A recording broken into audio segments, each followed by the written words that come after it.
Alright, welcome to part 2. If you haven't watched part 1, go do that. Alright, so we got our sky done. We got our rocks done. Our mountain. It's a big rock. We got our mountains done, and we're going to turn our focus now into the foreground, which will be our tree line in our water and our rocks. Okay, so I think what I'll do is I'll start with the tree line, so let's stop yapping about it and then get to painting it. So I've mixed up my colors, ready to go, put another coat on everything, so it's fairly opaque. There's still a little bit of the board coming through. You can see that it's very dark here, but it gets down to more of a browny blue down by this end because it's receding. And if we can zoom right in, let's get in right here. I want you to see that I did a little tester on my colors. You can see there's going to be my dark shadow area, my main color, and my highlight. And they're working nicely, and I did it in an inconspicuous area where it'll be overpainted by the dark shadow areas. So all this testing will be hitting, but now I know my colors are going to work before I get going. So let's get ready to lock in. And I like to draw my trees out, so I'll get my white graphite pencil out and I'll start drawing in my trees.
Now a little trick to do is, all I've got on here is a little bit of raw sienna.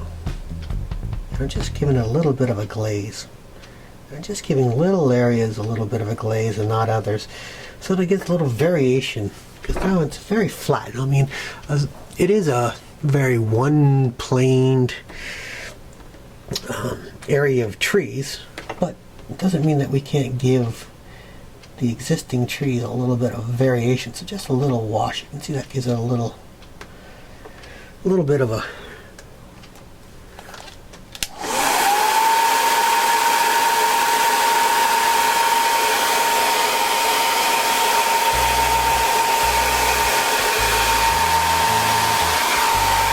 so that gives it just a little shot of life.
So there's the first coat from here down dried, and you can see that it blends quite nicely. I'm gonna have to do a little touch up around here, but that's a second coat.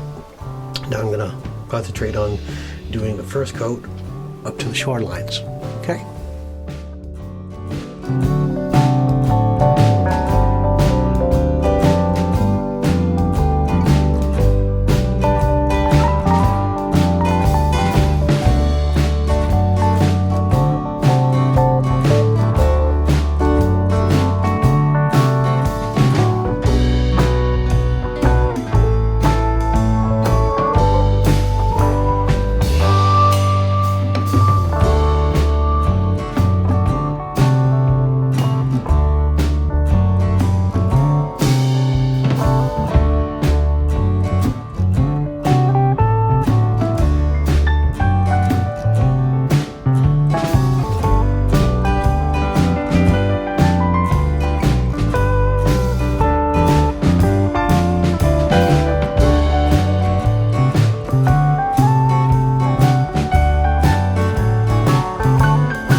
So I wanted to zoom in to show you how you got a fairly good blend going here. It's transitioning nicely, but you still have a lot of texture here.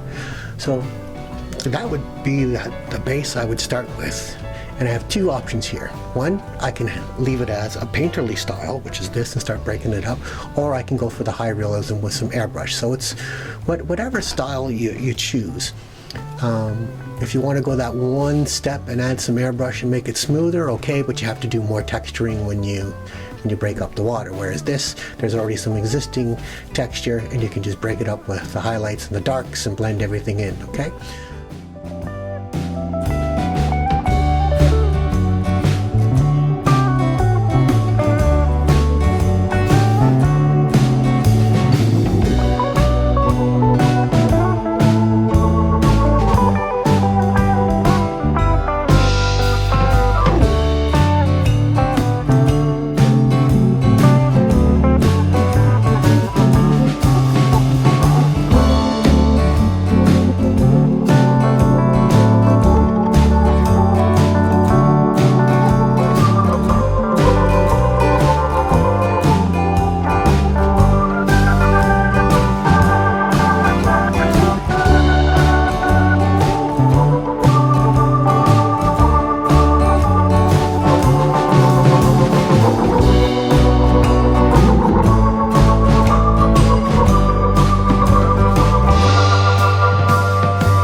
just go back and forth between my darks, lighter pinks.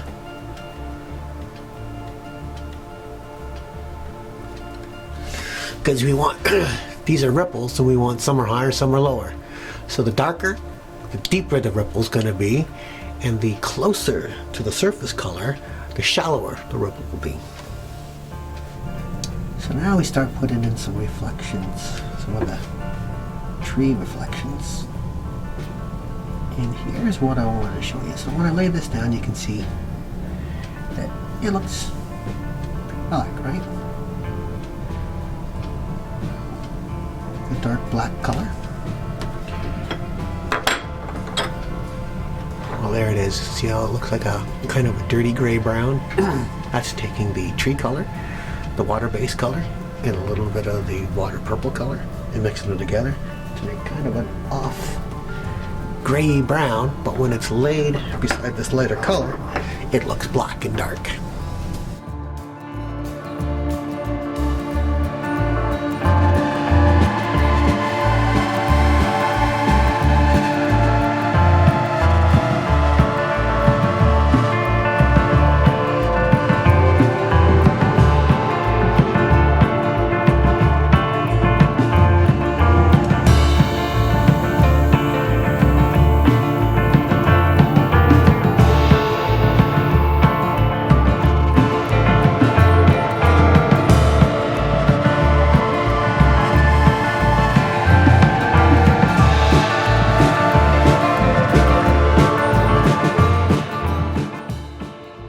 So here's our water so far, and you can see that I've kind of not worked up too much besides the ripple.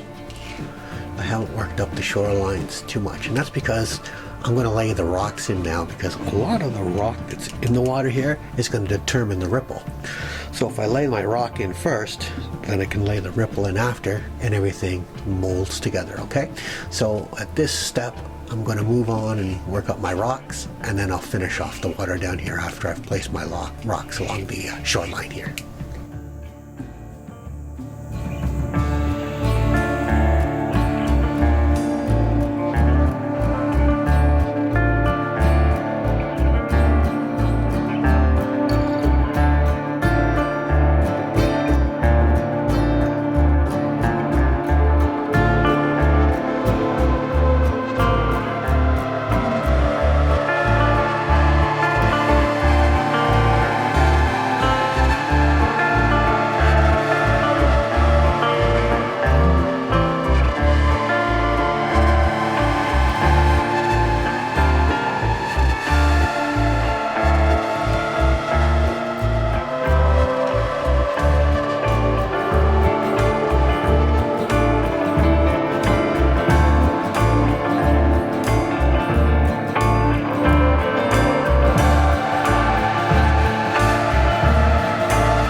now I can start bringing the rocks into some of these ripples.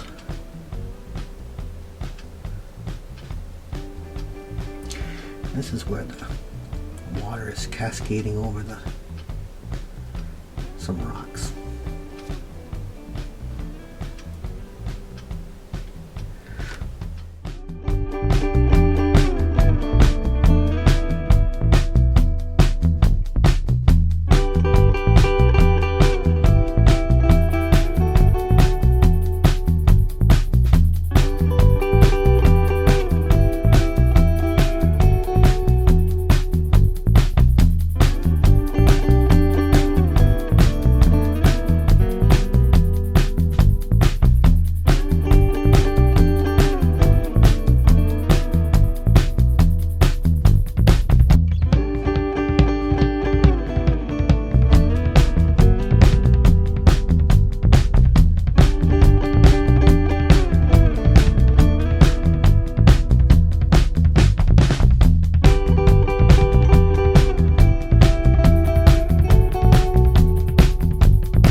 Mixing up some titanium white with a little bit of cadmium red light and cadmium yellow light, just so it's got an orangey tinge to it. Okay, it'll be a warmer color when we apply it to the areas here.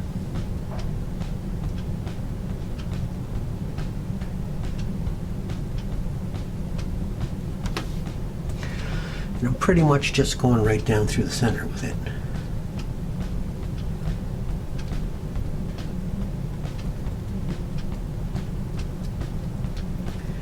Goes on fairly bright, but it'll darken up.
So there's the finished piece, Morning on the Athabasca. Get a frame on this, get it out to the Masters of Miniature show, and we'll call it a day.